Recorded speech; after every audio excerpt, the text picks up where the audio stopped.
Lovers Dogs'tan herkese merhaba, ben Günay. Ben de Güneş. A Night of the Seven Kingdoms'ın 3. bölümüyle devam ediyoruz. Bölümün adı neydi? The Squire. Squire hakkında cevap aldığımız bir bölüm oldu. Ama bölüm çok kısaydı be. Yani böyle olacağını söylediler zaten. Öyle de devam ediyor. İlk bölümdeki o 40 dakikalık sürenin bir anomali olduğunu tahmin etmemiz gerekiyordu. Yani 40 dakika yapmamışlar bütün diziyi. Söyledikleri gibi 30 dakika şeklinde ilerliyor. Kaç bölüm olacaktı bu? 7 Yedi. bölüm. Abi yani birleştir, sinema filmi yap, öyle koy platforma. Niye uğraşıyoruz her hafta 20 dakika 30 dakika? Ben anlamış değilim yani. Niye böyle bir tercih? Şey Bu mi? ne ki yani? Extended Edition gibi 3,5 saat ver geç diyorsun. Ver 3,5 saati geç abi, ne ki bu? Aptal saptal filmler 3 saat yapıyorlar. Bunu 3,5 saat yapınca izlemeyecekler mi yani? Ama tek de gitmiş olacak yani şimdi. Abi gitsin, ne olacak? Zaten platforma yapıyorsun. Bir şey yok ki. Ticket sale'ın yok. Hype yakalıyor. Bilmiyorum, ben saçma Yani geliyor tutarsa bana. dizi bir platform için tuttuğu zaman dizi daha güzel izlenme getirir. O zaman adam gibi dakika yapsınlar abi. Bu ne ya? Ama hikaye yok bu kadar. Hikaye yok. Bilmiyorum, ben çok saçma buldum yani. Sinema filmi yap geç abi, 20 dakika bölüm izledik yani. Bölüm nasıldı? İlk görüşlerini alayım. Bölüm en iyi bölüm. Açık Bence ara. de en iyi bölümüydü şu ana kadar ki. 4. bölümün çok daha iyi olacağını da sinyalini verdi. Trailer'ı bu sefer izledim ve evet, uçuk bir şey gelecek gibi. Evet. 3. bölümde konu anlatımı, işte akış, hız olarak çok iyi. Yani 30 dakikanın sana kısa gelmesinin sebeplerinden biri de bölüm Çok aktı gitti yani. Evet, o yüzden insan sinir oluyor ya. Ulan bitti lan oluyorsun böyle. Evet, Ya. güzeldi yani. O yüzden bu bölümü güzel çekmişler. Enteresan şekilde açılışta bir absürtlük yoktu bu Evet, sefer. çok yeter, Yani çok. onu yapmamışlar. Benim görüşüm çok pozitif bu bölümle ilgili. Evet, yani süre dışında ben de çok pozitifim. Öyle diyebilirim. Beni süre de yormuyor. Yani sürenin böyle olması bir bakıma iyi. Yani bu hikaye o kadar dallı budaklı birçok karakterin olduğu 50 tane mekana gidilen bir hikaye değil. Aynı yerdeler. Hani 50 dakika aynı mekanı mı gösterecek bize? Öyle diyorsun ama şimdi Knight kapışmaları geldiğinde de Yani 50 dakikalık dizide de savaş ve aksiyon sahnesi zaten o kadar sürüyor. öyle diyorsun. Yani şimdi daha böyle kompakt alacaksın, daha konsantre alacaksın, bence daha iyi olur. Bilemiyorum ama bu sefer de sadece savaşı görüp arka planda Arka plan işte yok zaten. hikaye yok olmayacaktı. Evet, gerçi ama Yani- ama arka planlık konu attılar. Ne bu bileyim, bölümde. Narrow Sea'nin ötesine gidip işte oradaki krallık hikayelerini dinliyor. Yani- Yok duvara gidiyorsun. Ya öyle bir durum yok Aynen. burada. O halde ben spoiler ayarımızı vereyim. Çünkü kaçırmak üzereyiz spoiler ağzımızdan. Arkadaşlar, bölümü izlemediyseniz izleyip gelin. İzlediyseniz veya spoiler da çok umurumda değil diyorsanız yolumuza devam ediyoruz. Squire arkadaşımızın, ben zaten tahmin ediyordum bir yaverin, bir Targaryen olabileceğini. Öğrendik ve dedim Öğrendik, ki ya evet. evet, tamam. Yani. Ya zaten birinci bölümde kayıp çocukları tavernaya geldiği anda kahramanımız Duncan iki kayıp Targaryen'ı da görmüş olduk Aynen. aslında. Biri sarhoş olan, o yukarıya doğru çıkan genç çocuktu. Diğeri de Egg'di. İki kardeş zaten dedi ya, buraya doğru geliyorlardı. Kayboldular. Ne olduğunu bilmiyoruz. Egg kaçmış işte. Saçını kazıtmış ve kaçmış. Bu arada Egg, diğer abisi olan Targaryen'ın karşısına çıkan kapışmada, şövalye kapışmasında direkt şey dedi rakibi için. Öldür onu falan dedi yani. Baya nefret ediyor. Evet, nefret ediyor abisinden. Yani öldür onu derken o kadar öldürmesinden bahsediyor muydu emin değilim ama böyle bir Kaybetmesini falan istiyor, Joffrey'e belli. yakın bir tip olduğunu hissediyor. Yani iyi biri değil abisi. Onun farkında. Senin gibi olmak istemediğim için zaten saçımı kestim dedi. Senin gibi görünmek istemiyorum dedi. Yani sevmiyor ailesini ve kaçmış. Zaten bunu da belli etti daha ilk mızrak kapışmasında. Bu arada Duncan işte şövalyeliğe hazırlanırken kusuyordu, ediyordu. Orada söylediği şarkı bu arada Hiçbir güftesi olmayan, aynen kafiyesiz, şey, böyle bütün hikayeyi özet geçti çocuk orada. kafiyesiz anlatıyor bir şeyler. Duncan kusuyordu, evet, çünkü o gün dövüşeceğini düşünüyor. Çünkü dövüşler Evet. başlıyor. Dedi ki buraya dedi ilk gün dedi soylular ve ünlü şövalyeler çıkar. Senlik bir durum yok burada dedi. Evet. Ha dedi, boşu boşuna mı kustum? Evet dedi, boşu boşuna kustum.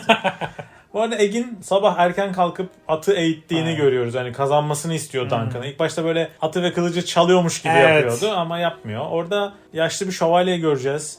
O da böyle eski derilerden. Yine Gözünü kaybettiği sahneyi Çok gösteriyor anlık falan. bir flashback izledik, yine iyiydi orası. Evet, biz diyor savaşçının hizmetkarları, yani savaş için yaşayanlardan. Onu gördük. Egg Duncan'ın kazanmasını istiyor. Aynen. Şeye gidiyorlar, alana 2 tane yumurta alıyor. Yumurta yapıyorlar. Böyle oraları güzel yapmışlar. Yumurta hoşuna gidiyor Ya falan. şehir Şehir falan çok canlı. İnanılmaz uğraşmışlar çoğu şeye. Evet, canlı böyle yaşıyor Aynen. hikaye bizimle birlikte. O mesela o güzeldi. İşte yumurta yapmalarını izliyoruz falan. İşte açıkta yatmalarını izliyoruz. Bunlar böyle bir şey anlatmıyor gibi görünse de bence güzel. O ortamı yaşamak için iyi yerler. Evet, bir de loyalty. Birbirlerine iyice sadık olmaya başlıyorlar. Evet, Birbirlerine şakalaşıyorlar. yardım ediyorlar, geliştiriyorlar. Mesela Duncan ilk başta habersiz gittiği ve geç döndüğü için işte ateşi kendi yakmak zorunda kalıyor. Dikişini kendi yapıyor falan. Kızıyor ona. ilk başta. Sonra bakıyor bir şey bilmediği için çocuk bilmediğini fark ediyor. Gel diyor öğreteyim. Şakalaşmaya devam ediyorlar. İşte kızla ilgili espri yapıyor kızı gördüğünde Aynen. falan. Böyle aralarındaki diyaloğu çok güzel yapmışlar. Çok Aynen. iyi çocukla arkadaş oldu bir anda. Şehirde falcının dedikleri hakkında ne düşünüyorsun? Ya işte falcı söyleyeceğim. Daha ne söylesin? Falcı tutturacak gibi sanki. Neyse. Falcı söyleyeceğini. Daha ne desin işte. Neyse, spoiler'ı biz yedik falcıdan gibi. Ama şöyle söyleyeyim, bölümün sonunda da artık yolumuzun çok şaşırtıcı bir noktaya gideceği bir yere evrildi. Evet, bir anda değişti olay. Bir anda olay değişti. Yani- İşte çocuğun Targaryen olduğunu öğrendik. Eleman kızı kurtaracağım derken bir Targaryen prensini yumrukladı ama aynı zamanda da bir Targaryen prens tarafından kurtarıldı. Ondan öncesinde aslında olay şeye doğru gidiyordu. Bunun çok fakir ve yolsuz bir şövalye olduğunu gören ev sahibi, durumumuz iyi değil. Bahiste sana oynayalım, sen bizim için kazan, bizim şeyi yen diyor Lord'un oğlunu. Böylece diyor biz biraz para yaparız burada, onunla da diyor kışı geçiririz. Zordur, günler bekliyor bizi diyor. Onunla anlaşmaya çalışıyor Duncan'la. Duncan da onuruna yediremiyor. Yapmak da istemiyor. İşte giderken görüyor falan. Biraz hikaye oraya doğru gidecekmiş gibi yaparken ilk dövüşü izliyoruz. İlk Hile yapıyor. Çok kötü bir şey. Egin abisinin nasıl bir şey olduğunu görüyoruz. O kadar kötü bir hile yapıyor ki şövalye sakatlanıyor zaten orada. Gereksiz bir sakatlanma. At ölüyor. Aynen. Ve seyirci galeyana geliyor. Seyirci nefret ediyor yapılan hareketten. Ya bak bunlar güzel. Evet, sahaya iniyorlar, prense saldırmaya Prense taş çalışıyorlar. atıyorlar falan, bir şeyler İç yapıyorlar. karışıklığınsı bir şey çıkıyor ama tabii ki bastırılacak. Bastırılıyor. orası da Yani. Bastırıyor ama bunlar nasıl güzel?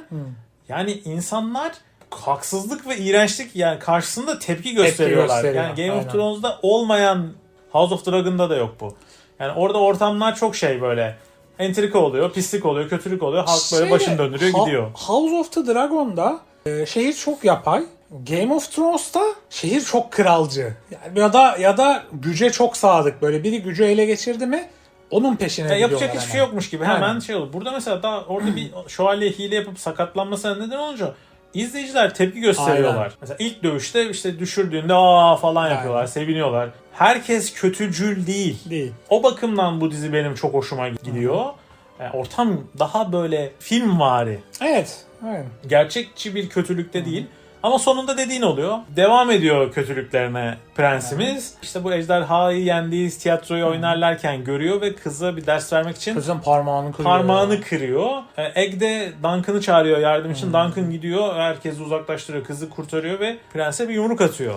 Orada da zaten sonu benim dediğim şey oluyor. İşte bir prensi döverken bir prens Evet, Egg kurtarıyor. müdahale ediyor. Sonucunu bir sonraki bölümde göreceğiz. Trailer'da da zaten Trial of Seven diye Evet. bir görüyoruz. Yani 7'nin yargılaması diyebiliriz ya da onu isteyecek. Buraya- Zaten bu aradan orada çok iyi olacağını düşünüyorum Aynen. onun artık. Oraya trailer'a girmeyelim. Bir sonraki bölümde konuşuruz oralarını. Ama çok güzel bir bölüm bizi bekliyor gibi. Bu bölüm mesela bu bölümün puanı IMDb'de kaçtı? 9.3 görünüyor şu an. Biraz düşer ama Çok hak ediyor. 8.9 gibi 9 bitirir. gibi kalır bence de. Yani bence de 9 bu arada bu bölüm. Evet yani ve bundan sonraki bölümün ben uçacağını düşünüyorum. Bir de sen dedin bir laf arasında söylemiştin. Yani galiba bu sürdürebildikleri kadar sürecekler galiba. Yani bunu. evet, diziyle ilgili konuşacağımız aslında bitti. Biraz da çıkan haberlerden bahsedelim. Evet, HBO'dan bir yetkili demiş ki yapabildiğimiz kadar yapacağız. 13-15 sezon ilerleyebiliriz. Her yıl bir sezon çıkacak diyor. Aynen. Bütün hayatlarını izleyeceğiz diyor Duncan ve Egg'in. Ha bunu 2 sene falan beklemeyeceğiz yani. Her yıl çıkaracağız biz bunu Her diyorlar. yıl bir sezon çıkartacağız Tamam diyor. ben o zaman buna razıyım ya. Okey abi. Tamam. Ve bu da George Martin'in söyledikleriyle uyumlu. George Martin geçen aylarda verdiği bir röportajda ne demişti? Kafamda 10-15 tane Duncan Egg hikayesi var. Oo.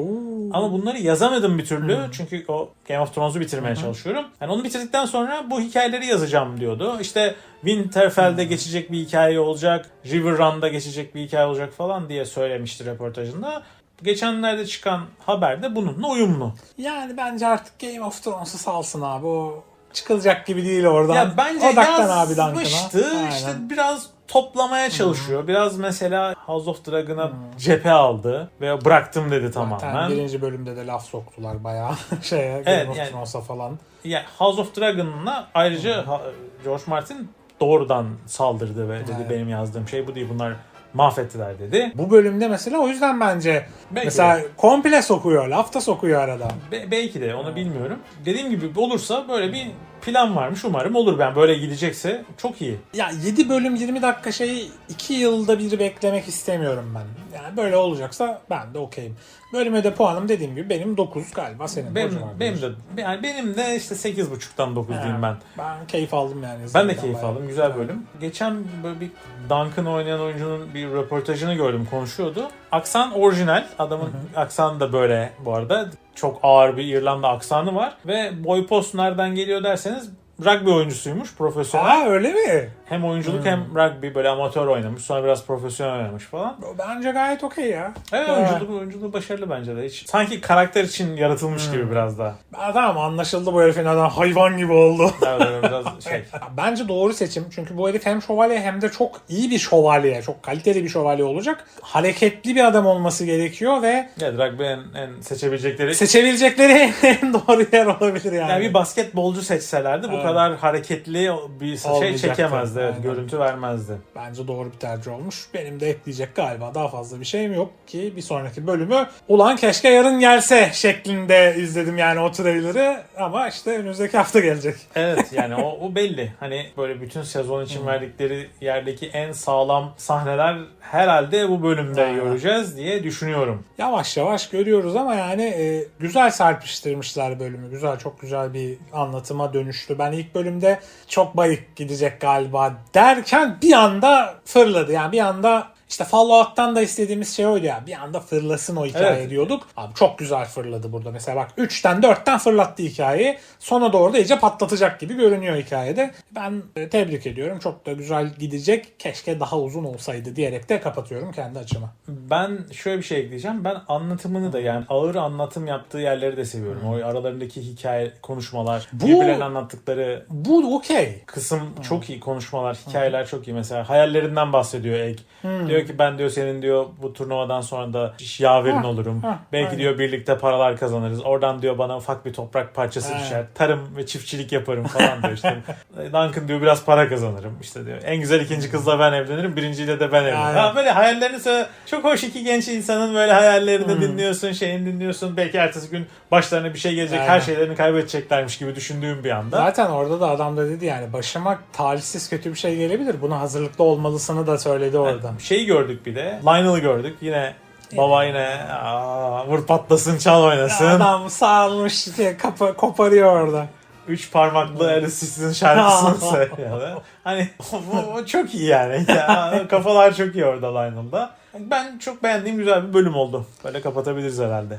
O halde arkadaşlar önümüzdeki hafta 4. bölümde görüşmek üzere. Videomuzu beğendiyseniz beğeni bırakmayı, kanalımıza abone olmayı ve yorumlarda da sohbete ortak olmayı unutmayın. Katıl butonundan da belki bize maddi destekte bulmak isterseniz sadece 15 TL. Kendinize iyi bakın. Hoşçakalın. Hoşçakalın.